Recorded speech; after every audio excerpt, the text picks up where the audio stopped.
સાતે સહ એકમો વિશે અભ્યાસ કર્યો, તેના એકમો કયા છે તે એકમોની વ્યાખ્યા પણ આપણે જોઈ છે. આ સાતે સહ એકમો શું શું હતું તો કે સમય હતું, દળ હતું, લંબાઈ હતી, પ્રદીપ્ત તીવ્રતા હતી એટલે કે જ્યોતિની તીવ્રતા હતી, પદાર્થનો જથ્થો હતો, તાપમાન હતું. આ બધાના એસઆઈ એકમો વિશે આપણે અભ્યાસ કર્યો અને એની સંજ્ઞા જોઈ હતી અને એમાં આપણે 3-4 જે આપણે એસઆઈ એકમો હતા એના આપણે વ્યાખ્યા પણ જોઈ હતી. ઓકે, 7 આપણે એસઆઈ એકમો ટોટલ ભણ્યા.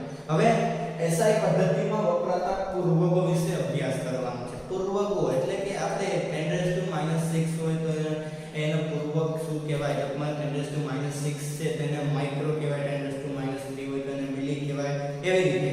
ઓકે, તો પ્લસ ઘાત હોય તો શું કહેવાય, માઈનસ ઘાત હોય તો આપણે એને શું કહીએ છીએ? આ બધા જ આપણે એક્ઝામ્પલ કેલ્ક્યુલેશન કરવામાં બહુ જ ઉપયોગી છે. પછી કેમિસ્ટ્રી હોય, ફિઝિક્સ હોય, બધામાં ઉપયોગી છે. વારંવાર તમને એક એકમમાંથી બીજા એકમમાં કન્વર્ટ કરવાનું એટલે કે પરિવર્તન કરવાનું વારંવાર પૂછાતું હોય છે, અથવા એમસીક્યુમાં પણ પૂછાય કે 10⁻⁶ બરાબર શું લખાય, અથવા તમને માઇક્રો કીધું હોય કે માઇક્રોમીટર બરાબર કેટલા થાય, મિલીમીટર બરાબર કેટલા થાય. તો આવા ઘણા બધા એમસીક્યુ તમને પૂછાયા છે. પછી જીનીટના એમસીક્યુ હોય તો થોડા 2-3 એમસીક્યુ સાથે પૂછાય. પૂછકેટનું હોય તો તમને જોડકા પણ પૂછી શકાય, અથવા આપણે બોર્ડની એક્ઝામ હોય તેમાં પણ જોડકામાં પૂછી શકાય. અથવા આપણે એક્ઝામ્પલ સ્વાધ્યાયના એક્ઝામ્પલ કે ઇન્ડેક્સ ક્વેશ્ચન આપણે કરતા હોય તો ક્વેશ્ચનમાં ઘણીવાર રકમમાં તમને જે લેમ્બડાની વેલ્યુ હોય એટલે કે તરંગ લંબાઈ હોય, અથવા કોઈ પણ આગળ આપણે જઈએ તો એ એક્ઝામ્પલમાં તરંગ લંબાઈ હોય કે બીજી કોઈ પણ માહિતી હોય તો એંગસ્ટ્રોમમાં આપેલી હોય, નેનોમીટરમાં પણ આપેલી હોય, તો એમાં પહેલા આપણે છે ને મીટરમાં કન્વર્ટ કરવું પડે.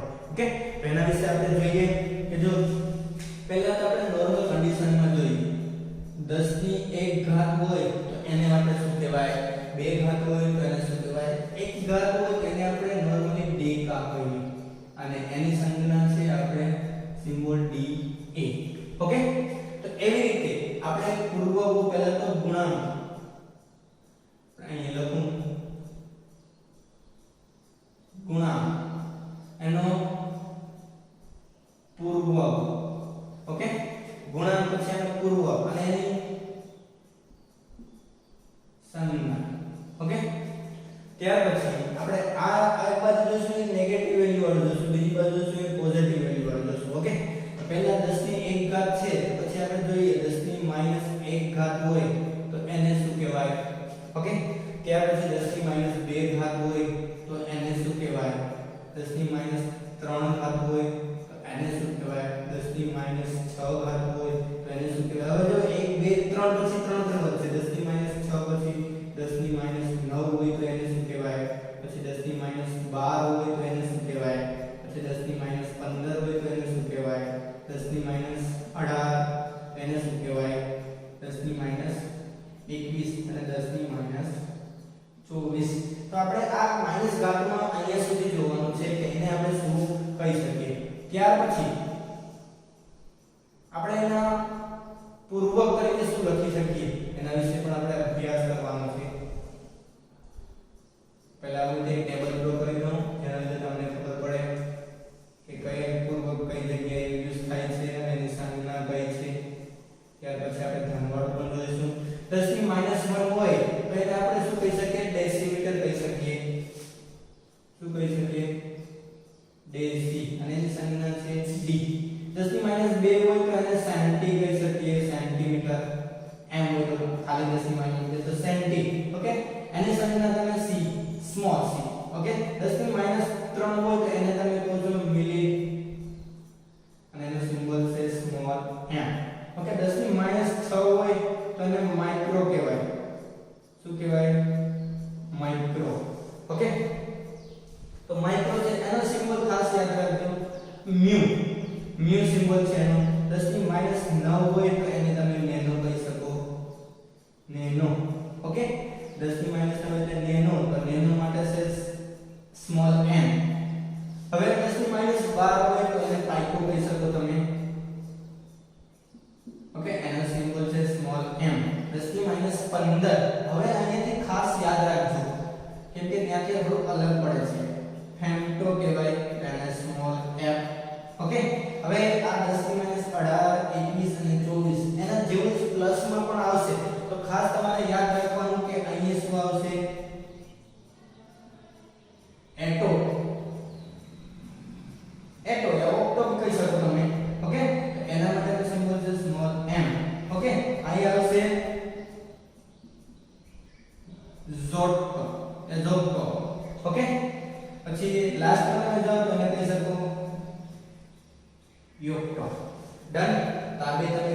છો। ત્યાર પછી આ એનો સિમ્બોલ છે યોક્ટો, યોક્ટો અને આ જોક્ટો અને યોક્ટો, આનો સ્મોલ z અને યોક્ટો નો સ્મોલ y. ઓકે, તમે આવી રીતે જોઈ શકો છો. પછી તમારી પાસે આવશે સિમ્બોલ, આ જોવામાં આવશે ઈ કેમ આવશે ધનમાં. તો આવી રીતે તમે એક ટેબલ બનાવી લો કે ધન આયન કઈ રીતે આવે છે. ચલો એ એક ટેબલ પર તમે રેડી કરી લો. ચલો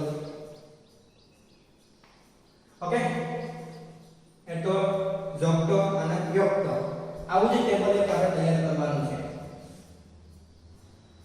ગુણાંક, ત્યાર પછી આપણે શું કરશું,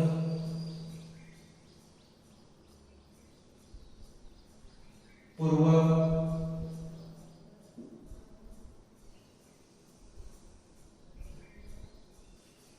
અને એની સંજ્ઞા. આખું ટેબલ તમારે યાદ રાખવું પડશે, કેમ કે ઘણીવાર જીનીટમાં તમને આ પણ પૂછી શકે, આ પણ પૂછી શકે, આ પણ કોઈ પણ પૂછી શકે. હવે એમાંથી તમારે વારંવાર યુઝ થતા હોય એ બધા છે, સેન્ટી છે, મિલી છે, માઇક્રો છે, નેનો છે, પાઇકો છે, અને એક વધારાનો છે એંગસ્ટ્રોમ 10 to -10 એ પણ હું તમને કહીશ. ઓકે, પૂર્વક અને તમારે અહીં જોઈ શકો સંજ્ઞા. ઓકે, તો હવે ગુણાંક 10 ની -1 હતું, હવે 10 ની 1 તો આવી ગયું, ડાયરેક્ટ આપણે 10 ની 2 થી આવી ચાલુ કરીએ. ઓકે, તો આને આપણે કહી શકીએ હેક્ટો. ઓકે, ને અહીંયાથી આવશે બધા કેપિટલ આવશે. ઓકે, આ સ્મોલ હતા, અહીંયાથી બધા કેપિટલ આવશે.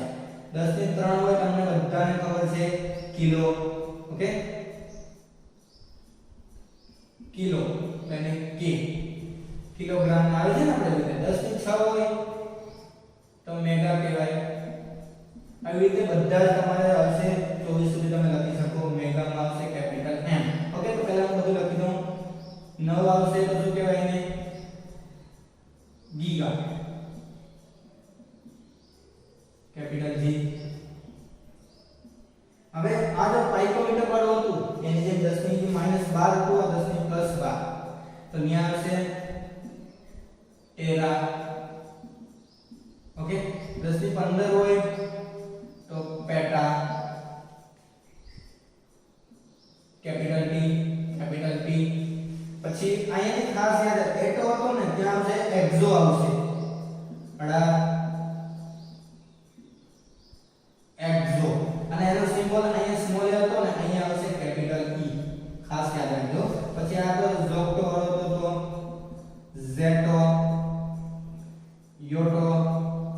ઓકે, તો એવી રીતે તમે અહીંયા અહીં લખી શકો ઝેટો, યોટો. ઓકે, અહીંયા શું તમારી પાસે આવશે નામ લખી દો તમે અહીંયા 10⁻²1 ઓકે, પ્લસ અને આને કેપિટલ Z અને કેપિટલ Y. તો આ તમારી પાસે તૈયાર છે ગુણાંક, પૂર્વક અને સંજ્ઞા. ઓકે, પહેલાથી પણ તમે જોજો તો 10 ની -1 હોય તો એને ડેસી સ્મોલ d, 10 ની -2 હોય તો સેન્ટી સ્મોલ c. આ બધા સ્મોલ છે હો, સ્મોલ. આ એ કેપિટલ છે. ઓકે, આ E અને A આ બંનેનો ખાસ યાદ રાખજો. ત્યાર પછી આ જો 10 ની -2 તો સેન્ટી, 10 ની -3 મિલી, 10 ની -6 માઇક્રો, 10 ની -9 નેનો, 10 ની -12 પાઇકો, 10 ની -15 ફેમ્ટો, 10 ની -18 એટો, 10 ની -21 જોક્ટો યા ઝેક્ટો. ઓકે, 10 ની -24 યોક્ટો. એના પછી આ સ્મોલ, આ બધા સ્મોલ. પછી જો 10 ની 1 હોય તો ડેકા. મેં જો તમને 10 ની 1 પછી 2 3 4 એવી, 10 ની 1 પછી 10 ની 0 એટલે 1 થાય, 10 ની -1 -2 -3 -6 એવી રીતે સેમ ટુ સેમ તમને યાદ રહી જાય એવા માટે મેં બધું જ ગોઠવીને રાખ્યું છે. તો 10 ની -2 ની સામે 10 ની 2, 10 ની -3 ની સામે 3, -6 સામે +6, 10 ની -9 ની સામે 9, 10 ની -12 ની સામે +12, 15 ની સામે તમે જોઈ શકો છો ઈઝીલી યાદ રહી જાય એવા માટે. ઓકે, આ ડેસી, આ ડેકા, આ ડીએ, આ ડી. ઓકે, તો આવી રીતે તમારે યાદ રાખવાનું છે. તમને એકમાંથી બીજામાં કન્વર્ટ કરવા માટેની પ્રોસેસ પણ તમને હું શીખવાડીશ. તમને એક્સરસાઇઝમાં આવો એક ક્વેશ્ચન પણ આપેલો છે સ્વાધ્યાયમાં. ઓકે, તો સ્વાધ્યાયમાં કેવો ક્વેશ્ચન પૂછેલો છે એ પણ હું તમને કહી દઉં. તમને એવું લખેલું હશે અહીંયા 10⁻6 હોય, 10⁻9 હોય, +12 પ્લસ 3 10 to 6 ઓકે તો અહીંયા તમારું નામ લખેલું હશે તેમાં લખેલું હોય માઇક્રો ઓકે માઇક્રો હશે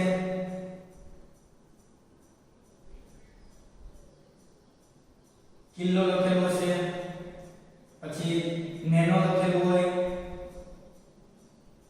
પછી મેગા લખેલું હોય તો આવી રીતે તમને બધું જ લખેલું હશે ઓકે પછી તમે આ જોવા જાવ તો ટેરા હશે તો ટેરા લખેલું હશે તો તમારે આમાં જોઈન્ટ કરવાનું હશે કોની સામે કોણ આવે છે તમને ખબર છે 10⁻⁻6 હોય તો આ માઇક્રો ઓકે -9 હોય તો એને તમે શું કહો નેનો 10⁻³ હોય તો એને શું કહો કિલો ઓકે હવે આ 10⁻6 + 6 છે તેને શું કહો મેગા અને 10⁻12 છે તો ટેરા 10⁻12 તમે જોઈ શકો છો 10⁻12 ટેરા તો આવી રીતે તમને જોડકાઓ પણ પૂછી શકાય ઓકે કોઈ પણ રીતે આમાં તો તમારે જેટલા પણ જોડકા બનાવવા હોય એટલા જોડકા તમે બનાવી શકો હવે આ તમે કોઈ પણ જગ્યાએ જીનીટમાં પણ પૂછાય ગુજકેટમાં પૂછાય કે બોર્ડની એક્ઝામમાં પણ પૂછાય તમારે એક્સરસાઇઝમાં હોય ક્વેશ્ચન આપેલું છે તમારે રીતે તમે જોઈ લેજો આ તમારી પાસે જોડકા તમને બીજી રીતે કોઈ રીતે પૂછાય MCQ તો કે 10⁻³ આવી રીતે પૂછાય અથવા 2 કિલોગ્રામ બરાબર અથવા કેજી વાળું હોય તો તમે જો કિલો લખેલું હોય તો કેજી તો ખાલી જગ્યા ગ્રામ આવી રીતે તમે પૂછી શકે તો તમને ખબર છે 1 કિલોગ્રામ બરાબર કેટલા થાય તમે જોઈ શકો 10⁻³ અહીંયા છે ઓકે તો આ 10⁻³ ખરેખર આ રીતે સોલ્વ કરવા માટે તમારે શું કરવાનું જેમાંથી બીજામાં કન્વર્ટ કરવાનું હોય આ 2 કેજી માંથી તમારે કન્વર્ટ કેમાં કરવાનું છે ગ્રામ એને નીચે રાખી દેવાનું સમજાય છે જેમાંથી આમાંથી આપણે સોલ્યુશન કરવું તો એને આપણે ભાગી નાખવાનું પછી આ યુનિટ ઉડાડી દેવાનું ગ્રામ ઉડાડી દીધું કિલોગ્રામ એટલે કિલો કીધું ને કિલો બરાબર કેટલા થાય 10⁻³ તો તમારો જવાબ આવશે 2 × 10⁻³ એટલે કે 2000 ઓકે તો અહીંયા તમારે લખી નાખવાનું 2 તો થાય 2 × 10⁻³ અથવા 2000 લખી શકો એટલે તમારે કોઈમાં બીજામાં કન્વર્ટ કરવું હોય તો આવી રીતે કરી શકો બીજું એક ઉદાહરણ લખો 1 માઇક્રોમીટર ખાલી જગ્યા હવે તમે અહીં લખી શકો મીટરમાં કન્વર્ટ કરવું હોય તો તમે ડાયરેક્ટ આ લખી શકો તો જો તમારે પહેલા તો શું કરવાનું ઉપર જે તમારે આપેલું છે માઇક્રોમીટર એને કેમાં કન્વર્ટ કરવાનું છે એને નીચે લખી દેવાનું મીટર ઓકે તો આ મીટર કેન્સલ તો માઇક્રોની વેલ્યુ કેટલી છે તો જોઈ લેવાનું માઇક્રોની વેલ્યુ 10⁻6 એ 10⁻6 ડાયરેક્ટ લખી દો તો તમારો જવાબ આવશે 10⁻6 ઓકે આવી રીતે ગમે એમાં તમે કન્વર્ટ કરી શકો કોઈમાં પણ એક બીજામાંથી ગમે એમાં તમારે કન્વર્ટ કરવું હોય એમાં કરી શકો સપોઝ 1 માઇક્રોમીટર ખાલી જગ્યા મિલીમીટર આવી રીતે આપેલું હોય તમે કહી શકો ને 1 માઇક્રોમીટર છેદમાં આવશે મિલીમીટર ઓકે તો આ પહેલા તો મીટર ઉડાડી દો હવે આ માઇક્રોની જગ્યાએ 10⁻6 કેમ કે માઇક્રોનો સિમ્બોલ ક્યાં છે આ માઇક્રોનો સિમ્બોલ 10⁻6 આ સ્મોલ m એટલે શું છે 10⁻3 આ 10⁻3 આ 10⁻3 ઉપર જાય તો 10⁻3 આ 10⁻3 છે આમાંથી પ્લસ થઈ જાય તો 1 × 10⁻3 એનો મતલબ જવાબ આવશે 10⁻3 ઓકે તો તમે આવી રીતે કન્વર્ટ કરી શકો ઓકે એનો મતલબ કે 1 માઇક્રોમીટર બરાબર ખાલી જગ્યા મિલીમીટર તો 10⁻³ ઓકે તમને આવા કોઈ પણ MCQ આપેલા હોય તો તમને આવી રીતે પૂછી શકાય ઓકે અને ઘણી બધી પ્રેક્ટિસ આપણે કરશું એક્સરસાઇઝમાં આપેલું છે એમાં ઓકે તો પહેલા ખાલી આ નોર્મલી જોઈ લો પછી આપણે થોડી થિયરી જોઈ લઈએ પછી નેક્સ્ટ લેક્ચરમાં આની પ્રિપેરેશન અને આના MCQ હું તમને PDF માં મોકલી દઈશ ઓકે અને સ્ક્રીનશોટ લેવો હોય તો તમે લઈ શકો છો વ્યવસ્થિત લખી લ્યો ત્યાર પછી આપણે જોવાનું છે વજન અને દળ કેમ કે વજન અને દળના SI એકમ મુખ્યત્વે SI એકમ હતા ઈ વજન અને દળનો SI એકમ એમાં હતો નહીં એમાંથી આપણે મુખ્ય 7 SI એકમોમાંથી ઉપજાવેલા SI એકમો છે એના વિશે અભ્યાસ કરવાનો છે જેમ કે દળ અને વજન હવે આમ જોવા જઈએ આપણે એનો અભ્યાસ કરીએ તો દળ અને વજન છે એ એક જ છે કે અલગ અલગ વસ્તુ છે તો દળ અને વજન છે બે અલગ અલગ વસ્તુ છે આમ જોઈએ તો દળ એટલે શું દ્રવ્યમાં રહેલો જથ્થો જેને આપણે દળ કહેવાય એટલે કે દ્રવ્યના જથ્થાને કોઈ પણ પદાર્થ છે છે તેમાં રહેલો જથ્થો છે એને આપણે શું કરીએ તેનું દળ કહેવાય. પણ જ્યારે વજન શું છે તો કે તેના પર એટલે કે જે પદાર્થ છે તેના પર લાગતું ગુરુત્વાકર્ષણ બળ છે એટલે કે એને શું કહેવાય વજન કહેવાય. સપોઝ આ બે માર્કર છે તેની અંદર રહેલો દ્રવ્યનો જથ્થો તેમાં અંદર રહેલો દ્રવ્યનો જથ્થો હું આ જગ્યાએથી બીજી જગ્યાએ બીજા ક્લાસરૂમમાં કે હું અહીંયાથી અમેરિકા લઈ જાઉં કે અમેરિકાથી આફ્રિકા લઈ જાઉં કે અહીંયાથી હું એને બીજા કોઈ ગ્રહ પર લઈ જાઉં તો મારી બે માર્કર તો બેની માર્કરને બે જ રહેશે. ઓકે એ એક થઈ જશે કે ત્રણ થઈ જશે નહીં થાય. અહીંથી હું બે લઈને જાય તો બેની બે જ રહેશે. હા પરંતુ જો આ બે માર્કરનું વજન કરવામાં આવે તો અહીંયા આનું વજન 200 ગ્રામ છે તો હું અહીંયાથી અમેરિકા લઈ જાઉં તો એનું વજન થોડું ઘણું બદલે. 200 ની જગ્યાએ શું હોઈ શકે થોડુંક ઓછું હોઈ શકે થોડુંક વધારે પણ હોઈ શકે. આને હું ગ્રહ બદલાવી નાખું ચાંદ પર લઈ જાઉં ચલો ચાંદ તો ત્યાં જઈને હું વજન કરું એટલે કે ચંદ્ર પર જઈને વજન કરું તો એનું વજન વધુ ઘટશે વધી શકે ઘટે કેમ કે બધી જગ્યાએ ગુરુત્વાકર્ષણ બળ જુદું જુદું હોય છે. એનો મતલબ વજન કોના પર હોય તો કે વજન છે ગુરુત્વાકર્ષણ બળ ઉપર ડિપેન્ડ હોય.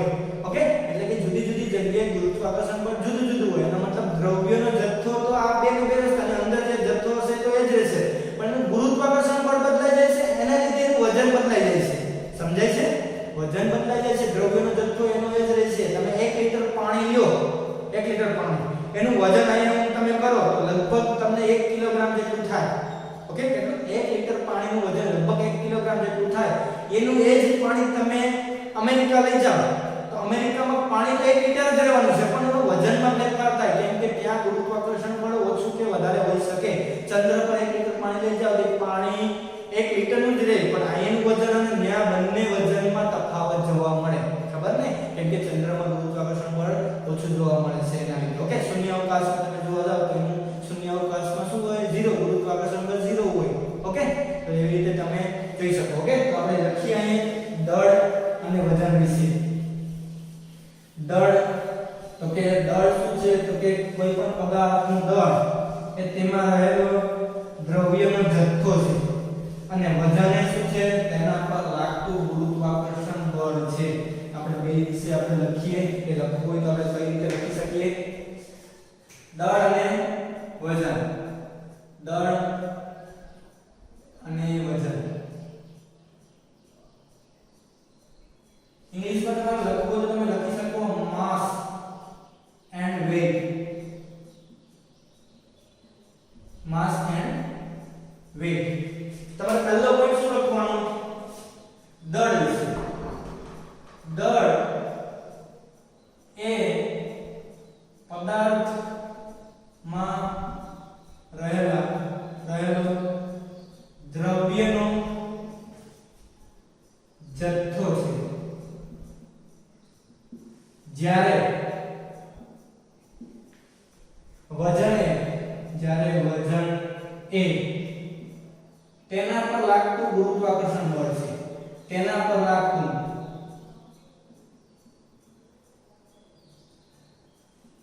ગુરુત્વાકર્ષણ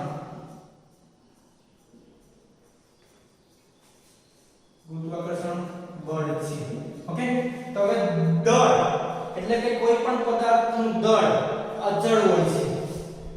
કોઈ પણ પદાર્થનું દળ અચળ હોય છે એટલે કે એક જગ્યાએથી બીજી જગ્યાએ તમે લઈ જાઓ તો એ કોઈ પણ પદાર્થ હોય એ પદાર્થ કોઈ પણ પદાર્થ તમે લખશો આમાં લખવું હોય તમે લખી શકો કે પદાર્થનું દળ અચળ હોય છે.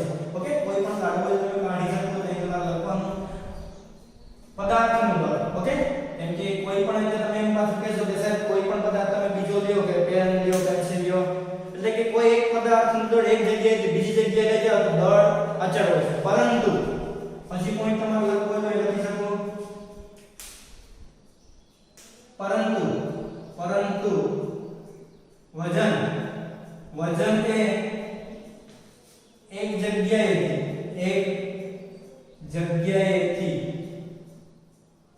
બીજી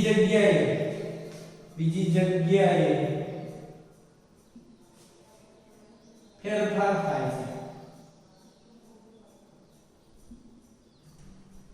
કારણ કે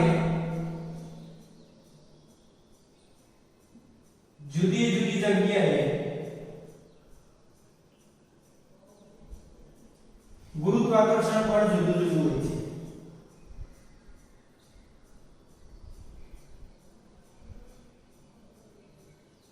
જુદું જુદું હોય છે. ઓકે, એનો મતલબ કે શું તમારી પાસે આ માર્કર છે, આ માર્કરમાં રહેલા દ્રવ્યોનો જથ્થો અચળ રહે, કોઈ પણ જગ્યાએ લઈ જાઓ, પરંતુ આ માર્કરનું વજન અહીંયા જેટલું જોવા મળે એટલું જ વજન બીજી જગ્યાએ જોવા મળે નહીં, કારણ કે તેના પર લાગતું ગુરુત્વાકર્ષણ બળ જુદું જુદું હોય છે. અહીંયા લાગતું હોય તો ગુરુત્વાકર્ષણ બળ જેટલું લાગતું હોય એટલું જ ગુરુત્વાકર્ષણ બીજી જગ્યાએ લાગતું એવું જરૂરી છે નહીં. એનો મતલબ વજન છે ગુરુત્વાકર્ષણ બળ ઉપર ડિપેન્ડ હોય કેટલું લાગે છે, પરંતુ દ્રવ્યનો જથ્થો એટલે કે દળ ચોક્કસ હોય છે. એક જગ્યાએથી બીજી જગ્યાએ લઈ જાઓ પણ દળ બદલાતો નથી, બદલાય શું? વજન. ઓકે, પ્રયોગશાળામાં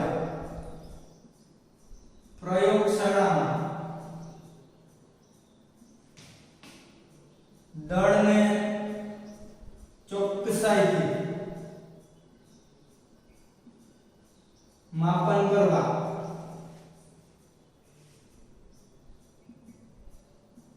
વૈશ્લેષિક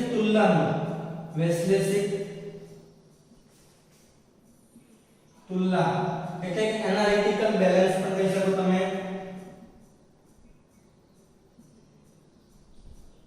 બેલેન્સ વૈશ્લેષિક તુલનાનો ઉપયોગ કરવામાં આવે છે.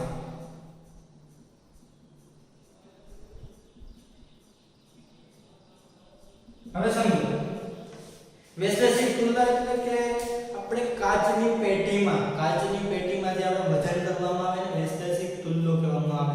તમે બધાએ જોયું હોય તો તમે સોનું લેવા જાવ, ગોલ્ડ લેવા જાવ તો ત્યાં તમને કઈ બજારમાં જેવી રીતે શાકભાજી બટાકા ને તમે એ બધું લેવા જાવ એની રીતે તમને તોલીને ન આપવામાં આવે, કેમ કે એ બધું તમારે નાના એકમોમાં યુઝ કરવાનું હોય. 1 ગ્રામ 2 ગ્રામ એમ. પેલું શાકભાજી કિલોગ્રામમાં, એ તમે બહાર વાતાવરણમાં હવાની હાજરીમાં 1-2 ગ્રામ કે 100 ગ્રામનો ફેર પડે તમને વધારે ડિફરન્ટ આવે નહીં. પરંતુ સોનું લેવા જાવ ગોલ્ડ તો એમાં 1 ગ્રામ થોડી હવા આવી જાય, હવા વધી જાય તો શું થાય? ડાયરેક્ટ તમારા તફાવત વધી જાય, પ્રાઇસ પણ એની વધારે હોય ને. એવા માટે પ્રયોગશાળામાં પણ તમારે જે પ્રયોગો કરવાના હોય છે એમાં પદાર્થનું દળ હોય, પદાર્થનું વજન ચોક્કસ લેવાનું હોય. 0.1 ગ્રામ એટલે 0.1 ગ્રામ, 0.10 ગ્રામ એટલે 10 ગ્રામ. એના લીધે તેમાં શું કોનો ઉપયોગ થાય? વૈશ્લેષિક તુલનાનો, એનાલિટિકલ બેલેન્સનો ઉપયોગ કરવામાં આવે છે. હવે જોઈ લીધું પ્રયોગશાળામાં પણ કરે ને આપણે દિવાલમાં જોઈએ તો સોની હોય છે, સોની લોકો ગોલ્ડ સોનું વેચતા હોય તો ત્યાં પણ વૈશ્લેષિક તુલનાનો ઉપયોગ કરવામાં આવે છે, એનાલિટિકલ બેલેન્સનો ઉપયોગ કરવામાં આવે છે. ઓકે, આ જોયું તો દળ અને વજનનું SI એકમ કિલોગ્રામ છે, પરંતુ વ્યવહારમાં નાના એકમો જેવા કે ગ્રામ તથા મિલીગ્રામ નો ઉપયોગ થાય છે. પરંતુ SI એકમ કોણ છે? કિલોગ્રામ છે, જેનો સિમ્બોલ શું છે? કેજી. યાદ રાખજો, દળ અને વજન એટલે કે વજનનો SI એકમ શું છે? કિલોગ્રામ. યાદ રાખજો, SI એકમ. ગ્રામ એ SI એકમ છે નહીં, પરંતુ વ્યવહારમાં આપણે ગ્રામનો ઉપયોગ થાય. કેમ કે આપણે બહુ મોટી વસ્તુ લેવી હોય તો આપણે કિલોગ્રામ યુઝ કરીએ, બહુ નાની વસ્તુ લેવી હોય તો આપણે શું કહેવાય? ગ્રામનો ઉપયોગ થાય. અને 1 કિલોગ્રામ શું થાય? 1 kg = 1000 ગ્રામ. ઓકે, આ યાદ રાખજો, કેમ કે આ બધા SI એકમો પછી એમાં ઉજાવેલા SI એકમો છે, વ્યવહારમાં ઉપયોગી એકમો, તો આ ખાસ યાદ રાખજો. આ લખી લો. એના પછી આપણે જોવાનું છે કદ વિશે. કદ પરથી એટલે કે આ 7 SI એકમો હતા, એ 7 SI એકમો પરથી આપણે દળ અને વજનનો SI એકમ મેળવ્યો કિલોગ્રામ. ઓકે, એના પછી કદનો SI એકમ પણ મેળવવાનો છે. તો કદ એટલે લંબાઈ ગુણ્યા પહોળાઈ ગુણ્યા ઊંચાઈ. તો એના વિશે પણ માહિતી કરીએ. લંબાઈ ગુણ્યા પહોળાઈ ગુણ્યા ઊંચાઈ. લંબાઈનો SI એકમ જોઈએ તો મીટર, પહોળાઈનો મીટર, ઊંચાઈનો પણ મીટર, આનો મતલબ કદનો SI એકમ શું થાય? Metre cube. તો એના વિશે પણ આપણે ડિસ્કસ કરવાનું છે. આ લખી લો. ત્યાર પછી આપણે જોઈએ કદ. એને વોલ્યુમ કહેવાય. કદ એટલે શું કહેવાય ઇંગ્લિશમાં? વોલ્યુમ. તો એના વિશે આપણે ડિસ્કસ કરીએ. લંબાઈ ગુણ્યા પહોળાઈ ગુણ્યા ઊંચાઈ, LBH, length, breadth and height. તો એને તમે ત્રણેયના SI એકમોને ગુણાકાર કરી દો તો તમને મળી જશે. ડન.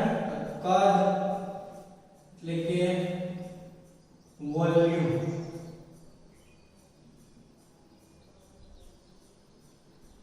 કદનો SI એકમ મીટર ક્યુબ છે. કેના પરથી આવ્યો છે એ પણ આપણે જોઈ લઈએ. કદનો SI એકમ છે ક્યાંથી આવ્યો છે, કઈ રીતે? તો કે કદ બરાબર શું થાય? લંબાઈ ગુણ્યા પહોળાઈ ગુણ્યા ઊંચાઈ. એટલે એને શું કહેવાય? LBH. લંબાઈનો એકમ શું થાય? હું ઇંગ્લિશમાં લખું છું મીટર. બ્રેથ એટલે કે પહોળાઈનો 2 મીટર, હાઈટનો 2 મીટર. એનો મતલબ કે કદનો SI એકમ થાય મીટર ક્યુબ. ઓકે? તો આ કદનો SI એકમ શું થાય? Metre cube. પરંતુ SI એકમ વ્યવહારમાં નાના એકમોનો, નાના આપણે નાના પદાર્થો હોય એટલે નાનું થોડું ઓછું કદ જોતું હોય એના માટે મીટરની જગ્યાએ વ્યવહારમાં નાના એકમો માટે સેન્ટીમીટર ક્યુબ અને ડેસીમીટર ક્યુબ નો ઉપયોગ થાય છે.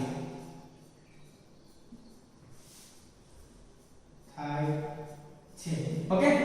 મીટર ક્યુબ અને આપણે સેન્ટીમીટર ક્યુબ નો પણ ઉપયોગ થાય છે. 1 મીટર તમને બધાને ખબર છે 1 મીટર બરાબર કેટલા થાય?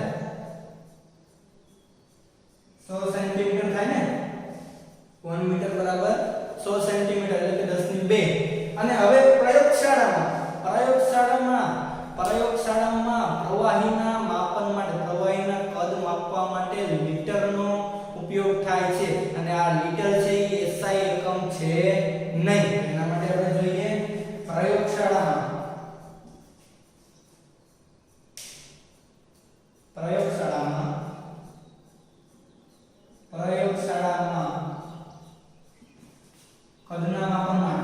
કદના માપન માટે લીટર નો ઉપયોગ થાય છે. જે SI એકમ છે નહીં, જે SI એકમ નથી, જેનો SI એકમનો સમાવેશ થતો નથી. ઓકે? પરંતુ પ્રયોગશાળામાં કદના માપન માટે લીટરનો ઉપયોગ થાય છે.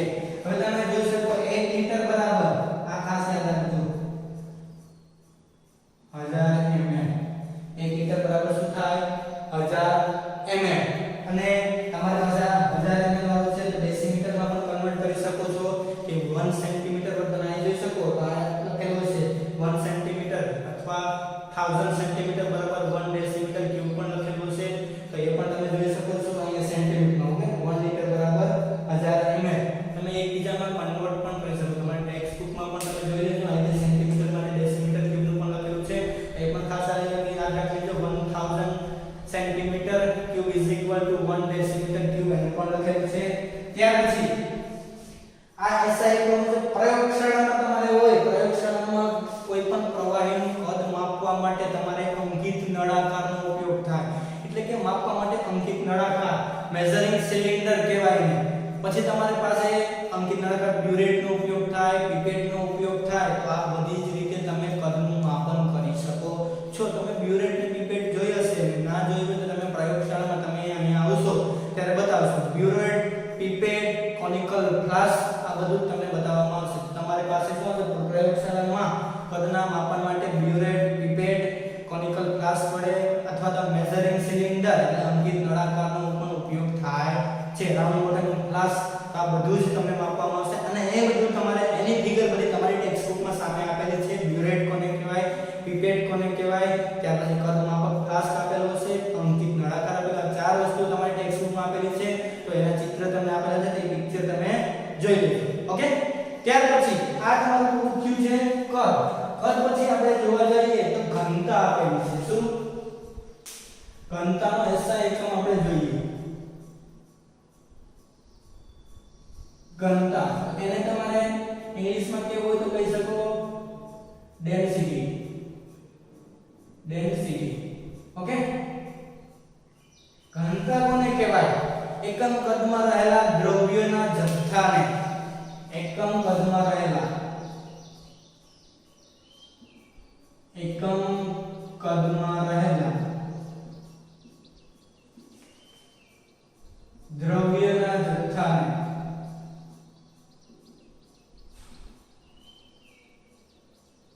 ઘનતા કહેવાય. ઘનતાનો એસઆઈ એકમ તમારે મેળવવાનો છે. ઓકે, પહેલા તો ઘનતા બરાબર એને તમારે ઘણીવાર રો પણ આ સિમ્બોલ આપે, ઘણીવાર ડી પણ કહેવાય, ડેન્સિટી. ઓકે, ફિઝિક્સમાં રો કહેવાય છે, આપણે ડી કહીશું. ઘનતા બરાબર દળ છેદમાં કદ. તો એનો એસઆઈ એકમ મેળવવો છે તો આપણે શું કહેવાય? દળનો એસઆઈ એકમ. એસઆઈ એકમ છેદમાં કદનો એસઆઈ એકમ. એસઆઈ એકમ.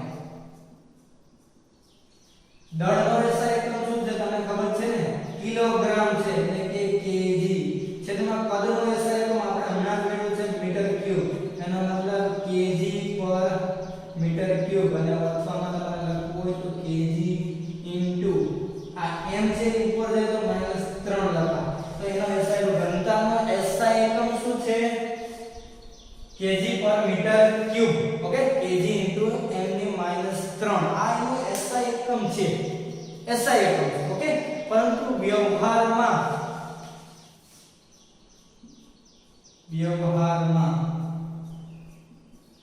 કેજી ની જગ્યાએ શું મૂકી દેશો? ગ્રામ. મીટર ની જગ્યાએ સેન્ટીમીટર ક્યુબ નો ઉપયોગ થાય છે. નાના એકમનું માપન કરવું હોય તો શું થાય? ગ્રામ પર સેન્ટીમીટર ક્યુબ. ઓકે, તો આપણે શું 7 એસઆઈ એકમો ઉપરથી બીજી જે ભૌતિક રાશિઓ છે એના એસઆઈ એકમો આપણે આવી રીતે મેળવી શકાય. આ કઈ નથી કર્યું. દળનો એસઆઈ એકમ કેજી, કદનો એસઆઈ એકમ મીટર ક્યુબ, તો ઘનતાનો એસઆઈ એકમ તો કેજી પર મીટર ક્યુબ. અને એની જગ્યાએ વ્યવહારમાં આપણે ગ્રામ પર સેન્ટીમીટરનો ઉપયોગ કરીએ છીએ, ગ્રામ પર સેન્ટીમીટર ક્યુબ. ઓકે, તો વ્યાખ્યા પર તમે જોઈ શકો ઘનતા એકમ કદમાં રહેલા દ્રવ્યના જથ્થાને ઘનતા કહેવાય, ડેન્સિટી. તો આ બે જોઈ લો, કદ અને ઘનતા. ત્યાર પછી આપણે તાપમાન, સૌથી ઇમ્પોર્ટન્ટ અને વારંવાર જીની કે ગુજકેટમાં પૂછાતા પ્રશ્નોનો અભ્યાસ કરીશું. ઓકે, તાપમાનનો એસઆઈ એકમ છે કેલ્વિન. એસઆઈ એકમ કેલ્વિન છે. આ ઉપરાંત વ્યવહારમાં બીજા બે એકમો આપણે સેલ્સિયસ અને ફેરનહીટનો ઉપયોગ કરીએ છીએ. ઓકે, આપણે જે તાપમાન અત્યારે આપણે જોઈએ કે ભાઈ બહારનું તાપમાન રૂમ ટેમ્પરેચર કેટલું છે તો કે 25 સેલ્સિયસ કે 30 સેલ્સિયસ છે. સેલ્સિયસનો ઉપયોગ કરીએ. આપણે એક્ઝામ્પલમાં આવીએ તો કેલ્વિનનો પણ ઉપયોગ કરીએ છીએ. ત્યાર પછી આપણે જોઈએ કે આપણને તાવ આવ્યો છે. તાવ આવે તો ડોક્ટર પાસે જોઈએ તો કેટલો તાવ છે તો કે ભાઈ 99 કે 102 છે. તો આ સેલ્સિયસ નો હોય, આ ફેરનહીટ હોય. ફેરનહીટ. તો આ ત્રણેય એકમો છે એકબીજામાં આંતર પરિવર્તનશીલ, એકબીજામાંથી કન્વર્ટ કરી શકાય. જેમ કે સેલ્સિયસને કેલ્વિનમાં કન્વર્ટ કરવા માટે એટલે કે 0 સેલ્સિયસ બરાબર 273 કેલ્વિન. 0 સેલ્સિયસ બરાબર કેટલું થાય? 273 કેલ્વિન. એના મતલબ 20 સેલ્સિયસ આપ્યું હોય તો એમાં તમારે કેલ્વિનમાં કન્વર્ટ કરવું હોય તો 20 માં કેટલા 273 ઉમેરી દેવાના. ઓકે, એટલે કેલ્વિનમાં કેમ સેલ્સિયસમાંથી કેલ્વિનમાં કન્વર્ટ થઈ જાય. ઓકે, અને કેલ્વિનમાં આપણે સેલ્સિયસમાં કન્વર્ટ કરવું હોય તો એમાંથી 273 માઈનસ કરી દેવાના. તો આ સેલ્સિયસ અને કેલ્વિન વાળું તમને આવડી ગયું. ત્રીજું છે ફેરનહીટ. તો ફેરનહીટનું સૂત્ર છે 9/5 સેલ્સિયસ + 32. તો આ પરથી તમે ડાયરેક્ટ તમે શું કન્વર્ટ કરી શકો? તમે જે તમને સેલ્સિયસમાં વેલ્યુ આપી હોય તો એને તમે કેમાં કન્વર્ટ કરી શકો? ફેરનહીટમાં. સેલ્સિયસની જગ્યાએ રાખી દો વેલ્યુ તો તમને ફેરનહીટમાં વેલ્યુ મળી જાય. Okay, done. તો આ પહેલા તમે જોઈ લો. એટલે પછી આપણે વાત કરીએ છીએ તાપમાન. તાપમાનનો એસઆઈ એકમ છે કેલ્વિન. બાકીના બે વ્યવહારમાં ઉપયોગ એવા અંશ સેલ્સિયસ અને અંશ ફેરનહીટના સૂત્ર વિશે આપણે ડિસ્કસ કરીએ. ઓકે, આ જોઈ લો. ચલો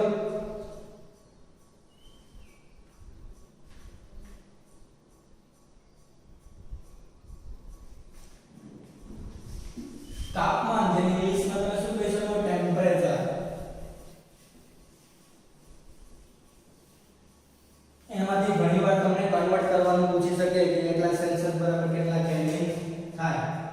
ઓકે, તાપમાન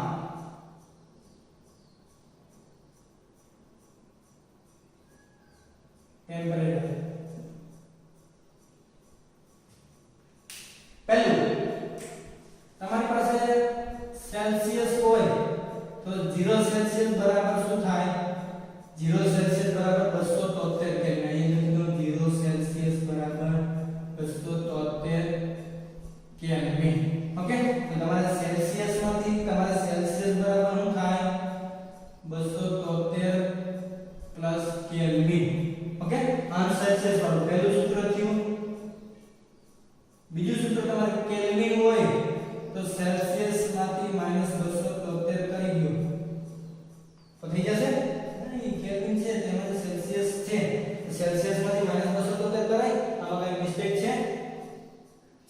આ વસ્તુ તમે ભૂલી ગયા કે આ કેલ્વિન નું સૂત્ર છે. તમે અહીં લખી શકો કેલ્વિન બરાબર સેલ્સિયસ + 273. હવે તમારે જો કેલ્વિન તો તમને મળી ગયું છે. સેલ્સિયસ બરાબર શું થાય? કેલ્વિન -273. એટલે તમને ડાયરેક્ટ કેમાં મળી જાય? સેલ્સિયસ માં કન્વર્ટ કરી શકાય. 0 સેલ્સિયસ બરાબર 273 કેલ્વિન અને ફેરનહીટ બરાબર અંશ ફેરનહીટ = 9/5 અંશ સેલ્સિયસ + 32. આ ત્રણેય સૂત્રો ખાસ યાદ રાખી લેજો. ત્રણ સૂત્રો પર તમે પરિવર્તન કરી શકાય એકબીજામાં. ઓકે, હવે તમારે વાત કરવાની છે ત્રણેયના થર્મોમીટર વિશે. તમારે વાત કરવાની છે કે ત્રણેયના થર્મોમીટર છે એમાં શું શું તફાવત હોય. તો પહેલું આપણે જોઈએ અંશ સેલ્સિયસ. થર્મોમીટરનું માપન માટે આવી રીતે અંકિત કરેલું હોય થર્મોમીટર. સેલ્સિયસ નું થર્મોમીટર હોય એ 0 સેલ્સિયસ થી 0 સેલ્સિયસ ટુ 100 સેલ્સિયસ સુધીનું હોય. કોનું? સેલ્સિયસ નું થર્મોમીટર. ઓકે, ત્યાર પછી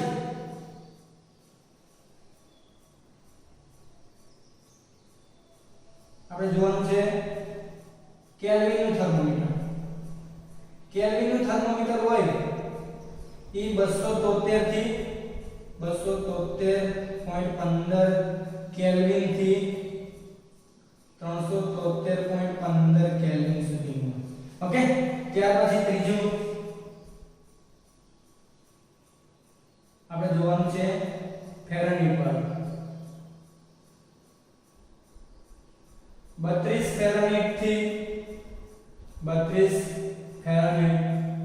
212 ફેરનહીટ સુધી અંકિત કરેલું હોય. તો ત્રણેય યાદ રાખજો. તમને એમસીક્યુ માં પૂછાઈ શકે કે સેલ્સિયસ નું થર્મોમીટર હોય એ 0 થી 100 સુધી છે. કેલ્વિન નું હોય તો 273 થી 373 સુધીનું. આ 0.15 વાળું લખો તો પણ ચાલે, ન લખો તો પણ ચાલે. આ 32 થી 212 સુધી અંકિત કરેલું હોય છે. ઓકે, તો વ્યવહારમાં તાપમાનનો SI એકમ શું છે? કેલ્વિન. તાપમાનનો SI એકમ કેલ્વિન છે, પરંતુ વ્યવહારમાં બીજા બે ઉપયોગી થાય સેલ્સિયસ ફેરનહીટ, પણ એ SI એકમ છે નહીં. ઓકે, ત્યાર પછી આપણે એકબીજામાં પરિવર્તન કરવાનું પૂછ્યું છે. તો કે પહેલા આપણે જોઈએ પાણીનું. આ કાઢી નાખો એટલે તમને ખબર પડે. અહીંયા લખું છું બે ત્રણ ઉદાહરણ તમને આપ્યા છે જેને કન્વર્ટ કરવાનું. પાણીનું ગલન બિંદુ, ઉત્કલન બિંદુ. ચલો પાણીનું ઉત્કલન બિંદુ. પાણીનું ઉત્કલન બિંદુ 100 સેલ્સિયસ છે. તો એને તમારે કેલ્વિનમાં ફેરવવું હોય અહીં તો કેલ્વિનમાં કેટલું થાય? Kelvin = 273 plus Celsius. તો અહીં કરી દો. અથવા 273.15 કરવું હોય તો પણ ચાલે.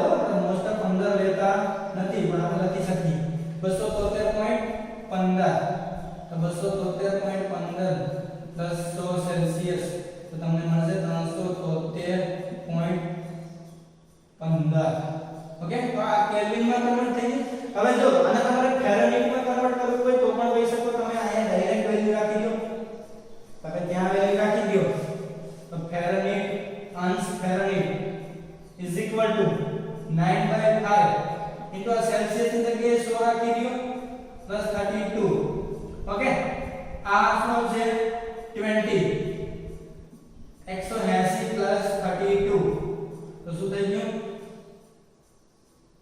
212 ફેરનહીટ.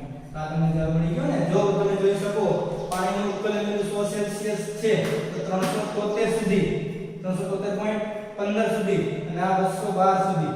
ઓકે, તો તમે જોઈ શકો આવી રીતે કન્વર્ટ કરી શકો. ત્યાર પછી તમને એક બીજો એક ઉદાહરણ આપો. માનવ શરીર નું તાપમાન 37 ડિગ્રી સેલ્સિયસ હોય. જો આ 37 ડિગ્રી સેલ્સિયસ હોય એને કેલ્વિન માં કન્વર્ટ કરવું હોય તો કેલ્વિન માં કન્વર્ટ કરવામાં શું આવે? કેલ્વિન = 273.15 સેલ્સિયસ કેટલા છે? 37 સેલ્સિયસ છે. તો આને સરવાળો કરી દો. આમાં નાખો તો 280 290 300 એટલે કે 310.15 કેલ્વિન. તમે કરી શકો આને. ઓકે, આ કેલ્વિન માં હવે તમારે ફેરનહીટ માં કન્વર્ટ કરવું હોય તો આ જે ફેરનહીટ સૂત્ર હતું સેલ્સિયસ માં 37 અહીંયા રાખી દો. તો 37 અહીંયા રાખશો તો તમને ઓટોમેટિકલી મળી જશે અહીં વેલ્યુઝ. ઓકે, તો આ તમારું પાણીનું ઉત્કલન બિંદુ. તમને કોઈ પાણીનું ગલન બિંદુ કે તો પાણીનું ગલન બિંદુ કેટલું છે? 0 સેલ્સિયસ છે. તો એની વેલ્યુ રાખવાનો મતલબ કે એને કેલ્વિન માં કન્વર્ટ કરવા માટે 0 રાખી દો ને તો 273 પાણીનું ઠાર બિંદુ કહેવાય એને. ઓકે, ફ્રીઝિંગ પોઈન્ટ પાણીનું ઠાર બિંદુ છે એટલે કે બરફ 0 સેલ્સિયસ 273.15 અહીંયા તમે 0 રાખી દો તો આ 0 થઈ જાય તો ફેરનહીટ બરાબર 32. તો આવી રીતે તમે જુદું તમે કોઈ પણ સેલ્સિયસ માંથી ફેરનહીટ માંથી કેલ્વિન માં. હવે તમને આમાં ટ્વિસ્ટ માં પૂછાય એવું. હવે જો તમને એક ટ્વિસ્ટ વાળો પ્રશ્ન પૂછું કે તમારી પાસે કેલ્વિન માંથી કન્વર્ટ કરવાનું કે આમાંથી શું સમજાય છે કે 0 સેલ્સિયસ વાળું હતું તમને એવું કે 273.15 કેલ્વિન = ખરી જગ્યા અંશ ફેરનહીટ. તો હવે શું કરશો? તમારી પાસે આ બે વચ્ચેનું તો સૂત્ર છે નહીં, ફેરનહીટ વાળું અને કેલ્વિન વાળું છે નહીં. તો પહેલા તમારે શું કરશો? આને કેલ્વિન ની વેલ્યુ છે આમાં રાખી દો. કેલ્વિન ની વેલ્યુ છે અહીંયા રાખી દો 273.15 કેલ્વિન અહીંયા રાખો એટલે 273 અહીં જાય એટલે કેલ્વિન = 273.15 સેલ્સિયસ. આ કેલ્વિન ની વેલ્યુ તમને કેટલી આવી? 273.15. પહેલી બાજુ 273.15 આ બાજુ આવશે 273.15 માઈનસ થઈ જાય = સેલ્સિયસ. તો આ શું મળ્યું? સેલ્સિયસ = 0. તો 0 ની વેલ્યુ મળી. હવે સેલ્સિયસ ની વેલ્યુ 0 રાખી દો તો ફેરનહીટ બરાબર શું મળે તમને? 32.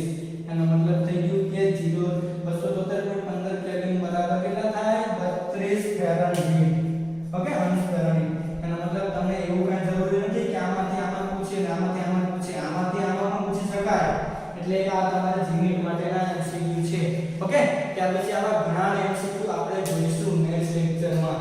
તાપમાન વિશેના આપણે MCQ જોઈશું. પછી એની પહેલા